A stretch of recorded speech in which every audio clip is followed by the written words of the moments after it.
A paz do Senhor, meus amados irmãos. Eu estou aqui para gravar mais um vídeo para a nossa edificação espiritual. Antes, peço a você o seu like, sua inscrição, sua curtida, seu compartilhamento, enfim, todas aquelas palavras que você já sabe que eu falo sempre no início do vídeo. Se inscrever no canal, dar o like, aquele joinha, importantíssimo, curtir o vídeo, compartilhar e comentar positivamente, um comentário que construa, não um comentário para destruir, porque para destruir a minha vida e a sua, já existe os nossos inimigos espirituais, amém? Queridos, hoje vamos estudar o livro do Apocalipse em si, no capítulo 1 do livro do Apocalipse. Como eu falei, estamos nos baseando aqui numa apostila, né? E vou estar lendo a apostila e fazendo assim algumas explanações dentro do que eu vou ler, tá? Hoje nós fizemos aqui a introdução, falamos do gênero do Apocalipse, falamos aqui das formas de interpretar o Apocalipse, né? Falamos aqui das correntes mileniais, pré-milenista, pós-milenista, amilenista, enfim, temos falado aí de introduções, né? Então vamos ao capítulo 1. Hoje nós vamos começar a estudar o texto propriamente dito do livro do Apocalipse. Como vimos no capítulo anterior da escritura do livro, o capítulo 1 funciona como uma espécie de introdução do livro do Apocalipse. Então já grava isso. O capítulo 1 é uma introdução ao próprio livro do Apocalipse. E essa introdução e esse capítulo está dividido em 3 partes. Escreve aí, tá? Ou veja o vídeo de novo para escrever. Título do livro, que vai do capítulo 1, versículo 1 a 3. Carta de abertura, que vai do versículo 4 até o versículo 8.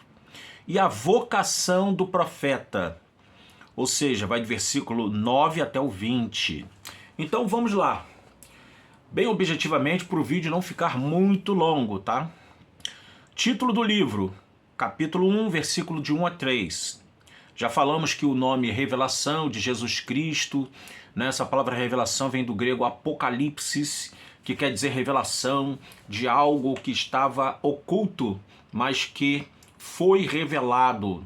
Então a vontade do Deus Todo-Poderoso, do Deus que nós servimos, é revelar a sua vontade através do livro do Apocalipse, e para isso ele usa ali João, o apóstolo, para poder escrever essa revelação magnífica. Então, queridos, o título, temos lá o capítulo 1, versículo 1 a 2. Os profetas do Velho Testamento, assim como também os escritores cristãos, geralmente começavam os seus livros com uma afirmação sobre o seu conteúdo. Vemos isso em Isaías 1:1, em Jeremias 1:1, em Ezequiel 1, versículos 2 e 3, Marcos capítulo 1, verso 1. Todos esses mostram o paralelismo aí do livro do Apocalipse em relação a uma identificação, né, que os escritores desses livros, eles começavam sempre com uma autorrevelação, falando acerca da afirmação sobre o conteúdo do livro. Isso é interessante. João caracteriza seu livro como revelação, como o Apocalipse, como eu já falei, o sentido e o significado da palavra nos vídeos anteriores. Que vimos tem a função de fortalecer as igrejas da Ásia Menor, e como uma profecia, verso 3 vai dizer isso, o que dá autoridade ao escrito. Alguns iconoclastas da fé, alguns adversários da fé, dizem que o livro de João é um livro que não tem autoridade, assim como outros livros da Bíblia. Tem até um pastor muito famoso, eu não preciso dizer nome, eu não gosto de dizer nomes aqui, mas ele diz que a Bíblia ela não é a palavra de Deus, ela contém palavras de Deus, mas não é a palavra de Deus. Isso aí já é algo para bibliologia, né? Mas eu não concordo, eu creio que a Bíblia é a palavra de Deus. É claro que temos que ter bom senso e interpretar a palavra de Deus dentro da própria Bíblia. Isso que é o mais importante, mas a Bíblia é a palavra de Deus, sem dúvida alguma. Dizer que não é, eu estou incorrendo aqui num erro muito grande, porque Jesus se baseou nas Escrituras, os apóstolos se basearam nas Escrituras, a fonte de autoridade de Cristo e dos apóstolos é as Escrituras. E Jesus ele chega a dizer que as Escrituras não podem falhar. falando da infabilidade das Escrituras. Então vamos lá. João, ele escreve o seu livro de revelação, como vimos, e tem a função de fortalecer as igrejas da Ásia Menor, que são as 7 igrejas, e como profecia e autoridade do seu escrito. Depois apresenta o meio pelo qual a revelação é concedida de Deus para Jesus e dele, de Jesus Cristo, para o anjo, e do anjo para João, e deste para as 7 igrejas. Veja que essa revelação ela é tão profunda que ela passa por Deus, ela passa por Cristo, passa por um ser celeste e chega ao apóstolo do amor, o apóstolo João. E depois João estava incumbido de passar a mensagem às 7 igrejas e, consequentemente, a nós como igreja. Existe uma bênção, diz assim no versículo 3, que são bem-aventurados aqueles que leem, mas no grego está no singular, tá? No texto grego está no singular, tá? Não é bem-aventurados, mas é bem-aventurado, é a tradução correta, tá? Então, bem-aventurado é aquele que lê, é aquele que ouve, é aquele que guarda as palavras da profecia desse livro, porque o tempo está próximo, tá? Então, nós devemos lembrar que, na antiguidade, os livros, tais como nós temos hoje aqui atrás de mim, vários e vários livros, da minha direita, à minha esquerda, atrás de mim, aqui perto de mim, embaixo, livro para todo lado. Isso era raro nos tempos antigos, tá? E aqueles que possuíam livros não eram livros assim na antiguidade, não eram livros assim particulares, sabe? Os livros eram quase que públicos, os pergaminhos, tá? Os pergaminhos, eles inclusive eram lidos na sinagoga, era posto, era uma espécie de púlpito e eram colocados lá 2 rolos, né?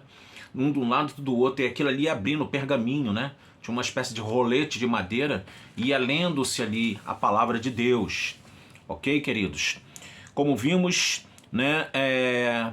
Fazia leitura, aquele que fazia leitura na sinagoga, fazia leitura em público para todos ouvirem. Era assim que tomava-se conhecimento das verdades santas, tá? E era dessa forma também que os cristãos tomavam conhecimento da mensagem de Cristo, da mensagem divina, com uma pessoa lendo para eles, tá? Por isso que a bênção está sobre aquele que lê, sobre aquele que reúne a igreja para ouvir a leitura. Temos, portanto, que informar que o Apocalipse tinha como objetivo ser ouvido. Bem-aventurado aquele que lê, aquele que ouve as palavras da profecia desse livro, porque o tempo está próximo, tá? E essa palavra próximo, ela é de sentido indefinido, tá? Não quer dizer que um próximo mesmo, tá? Como se fosse acontecer daqui a 10, 15, 20 minutos no nosso Cronos, né? Mas é um próximo indefinido, tá bom? Pode ser daqui a 20 anos, 10 anos, 200 anos, Deus é quem sabe, tá? Carta de abertura, versículos 4 a 8. Essa carta está dividida em 2 partes, saudação, do versículo 4 a 5, e uma tríplice expressão de louvor, versículo 5b até o versículo 8. Saudação, versículo 4 a 5, apresenta o remetente, que é João, versículo 4, e os destinatários, as 7 igrejas, versículo 4 também. A saudação é feita com os termos de graça e paz, que é charis e eirene no grego, tá bom? Graça e paz, charis e eirene. O primeiro é caracteristicamente cristão, lembrando a graça vindo aos homens através de Jesus Cristo, possibilitando salvação. Isso é na base da vida cristã, conforme Romanos 5:2. O segundo vem do judaísmo, sendo a tradução da palavra hebraica shalom, que é um desejo de que a bênção de Deus se manifeste na sua vida física, espiritual e material. Nessa época, tal saudação já era uma característica dos escritores do Novo Testamento. Nós vamos ver isso em Efésios 1:2, vamos ver isso em Colossenses 1:2 e em 1 Pedro 1:2. Quem envia a saudação não é João, visto que ele é apenas o instrumento. A saudação é enviada pelo próprio Deus, pelo próprio Senhor Jesus Cristo e, consequentemente, o Espírito Santo presente também, tá? Deus é aquele que é, que era e que há de vir. Versículo 4. Para tal expressão, João tem como pano de fundo Êxodo 3:14. Deus o é eternamente o eu sou. Mas a ênfase em Êxodo e aqui no versículo 4 não está tanto na eternidade de Deus quanto na sua ação. Ao falar que Deus era, é e virá, o escritor quer enfatizar que ele, Deus no caso, né, Jesus, é atualmente em toda a história e a levará a cabo com sua vinda, a segunda vinda de Cristo. É importante notar que a tradicional segunda vinda de Jesus é vista aqui como a vinda de Deus. Talvez com isso coloque-se a ênfase em seu desejo de julgar aqueles que perseguiram e perseguem a igreja. Espírito Santo é destacado, né, no versículo 4, 7 espíritos. Uma maneira diferente de falar do Espírito Santo, né? Mas o número 7 é um número muito presente no livro do Apocalipse. 7 selos, 7 taças, 7 trombetas. Enfim, o número 7 é muito significativo no livro do Apocalipse. Quando fala 7 espíritos, não é que hajam 7 espíritos santos, mas é, dentro da numerologia apocalíptica, um número que fala de uma plenitude do Espírito Santo de Deus, ok?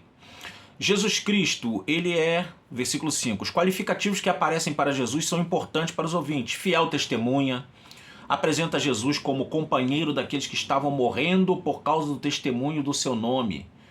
Jesus, no versículo 6 e 9, também, ele é também testemunha a verdade de Deus e também foi morto pelos romanos. Nós vamos ver isso em João 18, 33, até do 33, versículo 18, 33 e 19, e versículo 16, 1 Timóteo 6, 3. A palavra testemunha traduz o grego mártir, da qual vem a palavra mártir. Nessa época, a palavra já estava assumindo um sentido técnico. Muitas vezes o testemunho de Jesus levava ao martírio. Então a palavra testemunha vem de mártir. Todo aquele que testemunha da palavra está sujeito ao martírio, principalmente em locais onde é inacessível as pessoas irem à igreja como nós aqui no Brasil. Temos que ter isso em mente, tá bom? Nós somos chamados também, se necessário, a viver essa dimensão do testemunho cristão. Jesus também é chamado de primogênito dos mortos e se manifesta o destino daqueles que creem em Jesus e têm morrido por isso. A morte não é o fim. Como Jesus ressuscitou, todos que professam seu nome também ressuscitarão. Por isso que ele é chamado de primogênito, primeiro de uma gênese, tá ok? E nós seremos também, após Jesus. Paulo explica isso muito bem lá em 1 Coríntios capítulo 15. Leia o capítulo 15 de Coríntios, que você vai aprender muito sobre essa questão da ressurreição dos cristãos. Além disso, as palavras nos lembram que o final já chegou, na medida em que a ressurreição é um dos sinais e que Jesus foi o primeiro a ressuscitar. Vivemos nos últimos dias.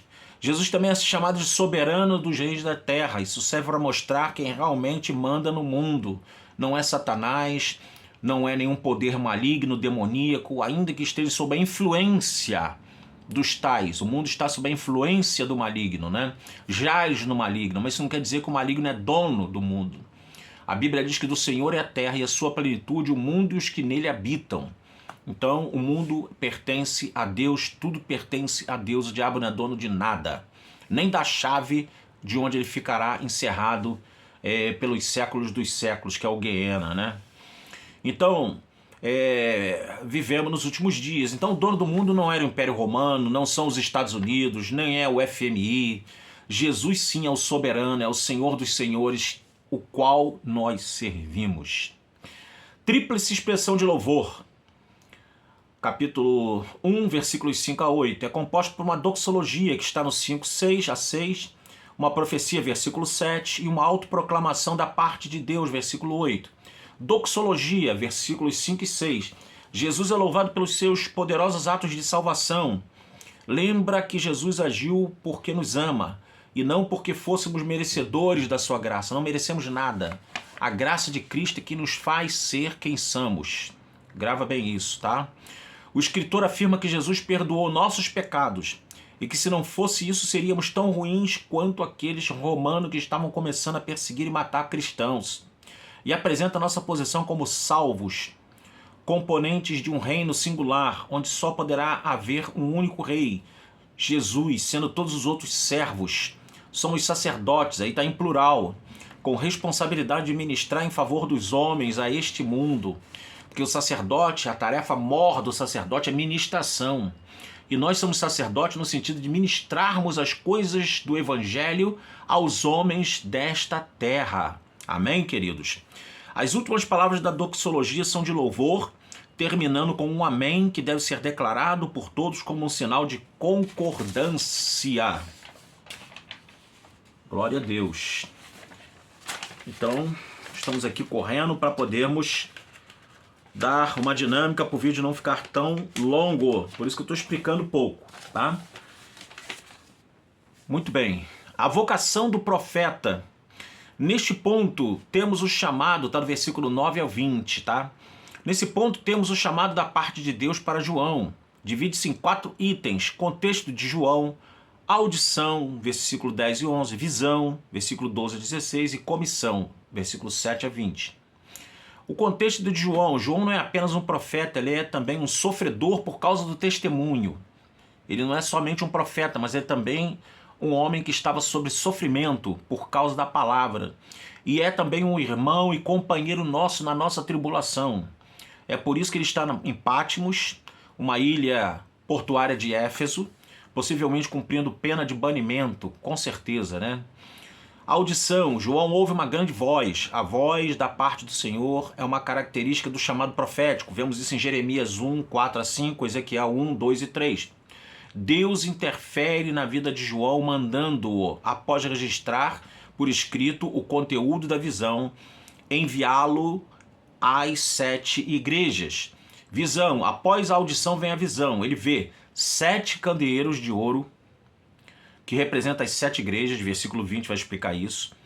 No versículo 13, no meio desses candeeiros está um semelhante a filho do homem, imagem que é derivada de Daniel 7,13, compara lá depois, que apresenta a vinda do Messias com poder e em poder.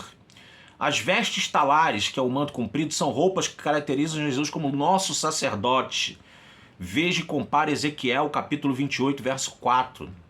Enquanto a cinta de ouro era uma peça usada provavelmente pelos reis. Interessante, né?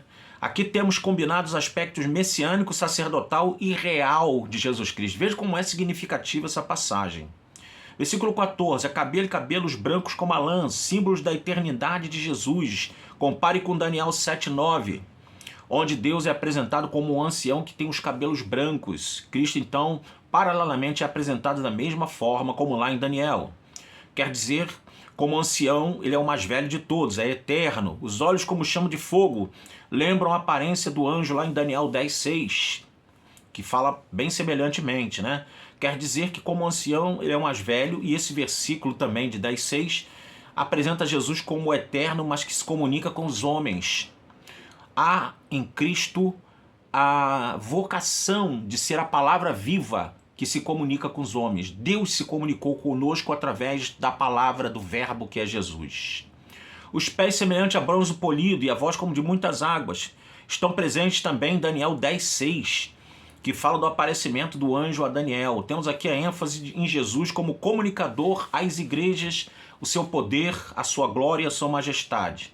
As 7 estrelas são os anjos das 7 igrejas, versículo 20. Esses anjos aí dá muito o que falar, tá?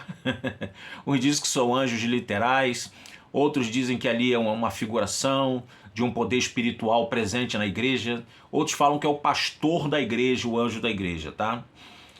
A espada de 2 gumes, tá? É a arma messiânica, conforme vemos lá em Isaías 11, versículo 4, com o qual Jesus destruirá seus inimigos. Ela sai de sua boca, sendo portanto sua palavra. Versículos 4 de Hebreus, capítulo 4 de Hebreus, versículo 12. O brilho do seu rosto refere-se ao aspecto glorificado de Jesus Cristo. Compare isso com a transfiguração, lá em Mateus 17, verso 2. Amém. Essa visão apresenta aspectos referentes ao poder de Jesus, vinculado ao seu senhorio sobre o mundo, sobre a igreja e, em particular, sobre as 7 igrejas da Ásia. Vemos esses aspectos, vários desses aspectos voltarão a aparecer nas cartas às igrejas, lá no capítulo 2 e 3, que nós iremos ainda estudar. Comissão, capítulo 1, 17 ao 20. Como acontece com frequência com os profetas, após uma visão, vem o comissionamento para uma missão. Isaías 6, de 1 a 8 vai mostrar isso, Ezequiel 1, 28, Ezequiel 2, versículo 1. Diante do temor de João, há uma palavra de segurança de Jesus no verso 7, que Jesus diz para ele não temer, que ele é aquele que esteve morto, mas está vivo pelos séculos dos séculos. Com ênfase sobre o seu poder na sua ressurreição, né? Verso 18. Novamente vem uma ordem para escrever, verso 19, tá?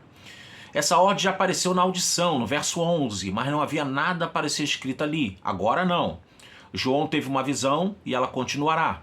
Sua missão é registrar por escrito tudo o que será mostrado e ele enviar às igrejas. No versículo 20, Jesus fornece uma interpretação parcial da visão anterior, conforme interpretada nos versículos 13 e 16. Veja como é importante Jesus mandando João escrever. Por isso que a igreja, desde os primórdios, né, demorou-se a canonizar-se, a fazer parte do cano o livro do Apocalipse, mas ninguém tinha dúvida de que foi João, o apóstolo do amor, que escreveu. E aqui no capítulo 1 temos duas vezes a ordem para Jesus, dando a João a ordem de escrever, mostrando que ele é o escritor do livro do Apocalipse. Ok, queridos? Então, concluindo, o capítulo 1 do Apocalipse, funcionando como introdução ao livro, tem uma função importante, nos dá o título, revelação, profecia, impedindo que façamos confusão em sua interpretação. É uma revelação, é uma profecia. E temos que tratar o livro do Apocalipse como tal. Uma carta aberta. O livro do Apocalipse não é um livro velado, fechado, não. Se abre os selos no livro do Apocalipse, significa que é um livro para ser revelado para todos nós. Ok? Onde o remetente e os destinatários são identificados, né? Mostrando quem é o remetente e quem são os destinatários deste livro. Não é um livro para ser fechado, para ficar oculto, como se fosse um livro esotérico, que só os iniciados têm direito a ler. Não. O livro do Apocalipse tem um remetente e tem destinatários do livro, que é a igreja. Então, queridos, essas informações são fundamentais para o entendimento de todo o livro. Amém? Desculpe a pressa, desculpe a correria, o vídeo já está com mais de 22 minutos. Mesmo assim, a gente agilizando a fala, agilizando aí, para os irmãos verem como o livro é profundo. Se eu fosse fazer aqui minuciosamente, né, detalhadamente, mas não é esse o propósito do canal aqui. Como falei para os irmãos, a objetividade é a marca registrada deste canal. E quanto pudermos fazer isso, objetivando, melhor compreensão, assimilação rápida, é o que nós vamos fazer aqui. Amém? Façamos uma breve oração para agradecer a Deus. Bendito e querido Deus, te agradecemos por mais este vídeo sobre o livro do Apocalipse. Abençoa esta palavra ao coração de quem a ouvir e dê força, graça e fortalecimento. É o que eu te rogo em nome de Jesus. Amém. Que Deus abençoe tua vida, que a paz de Deus esteja sobre você e sua família. Até o próximo vídeo, querendo Deus. Shalom.